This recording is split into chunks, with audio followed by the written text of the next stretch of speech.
Hey guys, Zen here, and today we're back with Rainbow Six Siege, of course, and there are some heavy nerfs coming to a few of the operators in the game, on top of another big rework for Operation Neon Dawn. In this video, we're going to be taking a look at 5 big changes here for Season 4, and one of these really doesn't tickle my fancy, and from what I've heard, a lot of you guys aren't with it either. And so, guys, remember to get subscribed to the channel, as over 70% of you guys haven't yet, and let's get into this. But first, a word from our generous sponsor, Boost Gaming. So, Boost Gaming is a new website to purchase all of your gaming top-ups on your favorite platforms, including the brand new PlayStation 5 and Xbox Series consoles. Now, Boost Gaming is a legitimate way to add top-ups to your digital wallet, and your codes will always work because they're approved by all of the major platform holders, including Xbox, PlayStation, Nintendo, and more. And if you use my link down below, every purchase you make supports the channel. Now, once you make a purchase, there's no waiting around. You'll get your code instantly, and there's no need to save payment information on the site. It's a one-off payment, and you can easily redeem your top-ups from your phone, computer, or console, and of course, pick up some R6 credits to get ready for the next big content drop. So yeah, with next generation consoles launching here and the sound of those sweet holiday bells ringing, it's a wonderful time to purchase your gaming top-ups or gift them to a friend. And so guys, click my link at the top of the description to visit Boost Gaming today and secure all of the top-ups you need. And remember, each purchase through my link supports the channel. US and UK only, and a big thank you to Boost Gaming for sponsoring the video. And so first up at number 1 is what I feel is an absolute catastrophe, and it's tough to gauge how many people feel the same way, but Echo's nerf this season. It's been decided to remove the cloaking effect from Echo's yokai drones, and so they will no longer be able to go invisible at all. Now, to be honest, I do have a basic understanding of why this was probably done. When Echo's drones are up on the ceiling and cloaked, they can be nearly impossible to spot, and as an attacker, especially if you're trying to make a push or going for a plant, they can be one of the most frustrating gadgets to actually deal with. The other reason, I think, had a lot more to do with the new soft ping system. So with Operation Shadow Legacy, drones and gadgets now have the ability to use the yellow ping system, and it makes sense that this is tough to balance with an invisible drone. As Echo, or any other defender, dead or alive really, you can easily spam the yellow ping on a target, and they basically have no way of ever knowing, or that yokai is around at all, and so how do you compensate for that? With other gadgets, even stealthy ones like Valk's black eye cams, it's at least an option to look around and spot the blue light. With Echo's yokai, you know, it's invisible, and so it's next to impossible to spot and take out. Now, of course, they do mention that they want Echo to spend more time on yokai, basically to keep it safe, to lower the ban rate, and have given him his deployable shield back. And so those are the reasons they went in this direction, but even if that is the case, I am wholeheartedly at odds with this change. Echo's yokai drones really have to cloak because they're not throwable like Valk's cams, and for an even bigger reason, they emit a sound. You're kind of always aware that a yokai is around because it emits a low hum of it floating in your proximity, and yes, there are times where that isn't the case, but with Valk or a well-placed Mozzie drone, it's never the case, and I think it's a big way to separate the two. Now, the yokai is also very limited to where it can be because you have to cruise it around and stick it to a place that allows it to be there. Otherwise, it'll just fall off. And I guess for the most obvious of reasons, it just sticks out like a sore thumb. Valk's cams are all black little spheres of intel that can go anywhere and can be tucked into small spaces where it's next to impossible to find. Yokai is almost always forced to be on the ceiling, and unless you're completely oblivious to it, like we all can be sometimes, it's always going to stick out. It's a weird shape, it's not actually totally black, and it has to be on the ceiling, so it's going to be taken out far more than it ever was. This was also another great reason to pick IQ. If you know the enemy team is constantly running Echo, well, choose IQ and settle the score. She can use her detector to spot the drone, cloaked or not, and I just love this kind of counter synergy. I really don't believe that just anyone should be able to counter anything. I think it's a core concept of this game for certain operators to counter specific gadgets of other operators because it just makes the game so much more dynamic, and I think we're losing a bit of that here. And so yeah, I don't know, most of the time I get it, and even here there are some reasons that do make sense, but I think Echo had his counters, and I think the gadget was balanced in a really compelling way,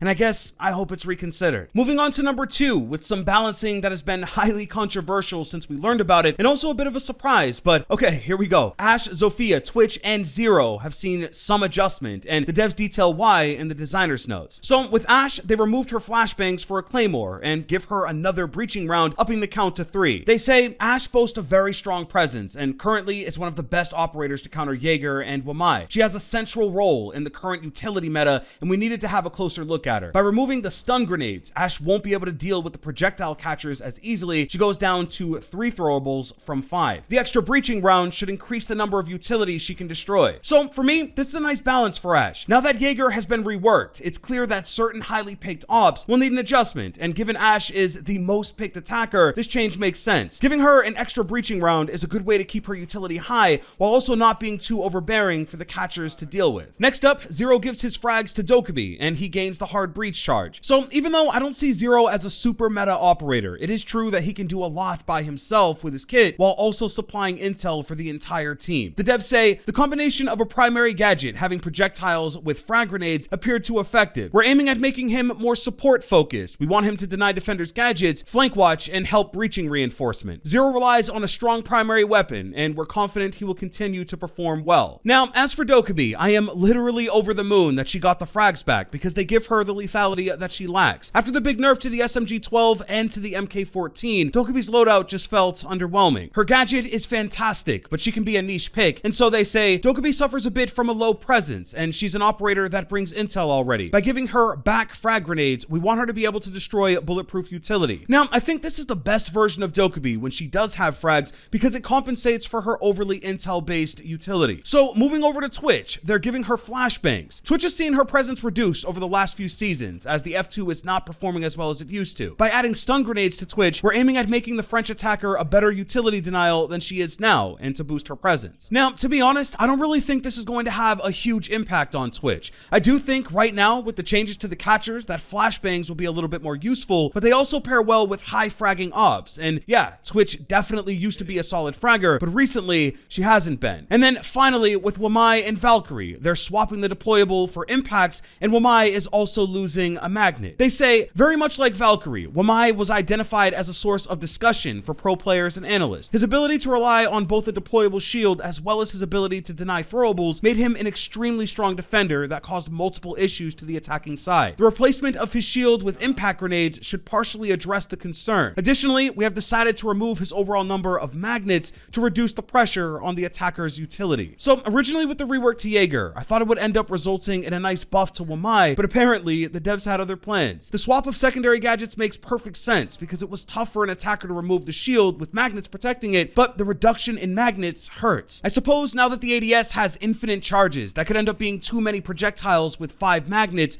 and so with all of this, I'll say that the catcher's meta has been toned down significantly. We are going to see more plays being made with this kind of utility on the attacking side, and so hopefully this ultimately adjusts that defender favored meta. Next up at number 3 is Bulletproof Utility. They start by saying there's a dependency on Ashe and Zofia. The utility meta forced attackers to heavily rely on projectiles, mostly explosive ones, in order to deal with the Bulletproof Utility. In that regard, both Zofia and Ashe, to a lesser extent, turned out to be mandatory picks. This led to making these two operators with an already solid loadout even more appealing. Our goal is to have as much diversity as possible in terms of operator presence, even in a competitive environment. And so, with gadgets like Melusi's Banshee and Goyo's Vulcan Shield, you pretty much always have to have an answer for it, or they'll be on the map indefinitely. Ashe and Zofia are literally the best options here because they bring explosive launchers that can deal with this stuff safely from a distance, and you don't need to waste time and cook a grenade. But I fully agree that these two are heavily depended on by the community, and the reason we're even talking about this is because of the massive changes to the catchers. They protect bulletproof gadgets, and it only makes sense there's another way to approach this. Thankfully, Ubisoft mentions another solution for dealing with defender utility, but it isn't ready yet, and so look out for that. Number 4 is a quick one, but it's faster reinforcements. So on defense, they've reduced the time it takes to get a wall up by, I believe, 1 second. It isn't absolutely game-changing, but after 5 walls, that's 5 seconds shaved off your total time, and that can add up. I think with operators like Aruni, Kapkan, and even Jaeger to some degree, this could make a big difference, and I think a lot of people will appreciate the slight improvement to setup time on defense. And then finally, at number 5, the Skyscraper Rework. So just to put it out there, I like this one. The old Skyscraper had the issue of only 2 sites being viable at all, and I think they fixed that here. The bedroom actually works out well, and they fixed a head glitch on the black stairs that peeks outside. They also removed a lot of the outside walkways, so spawn peeking and runouts will be less of an issue. The one part that really confuses me is this great divide in between the buildings that just has no purpose. As an attacker, you can't really repel, and there aren't any doorways or windows to enter from,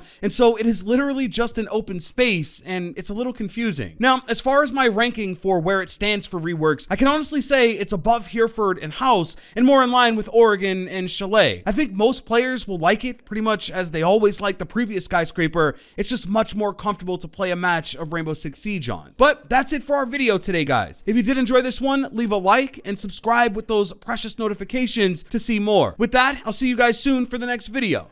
I'm out.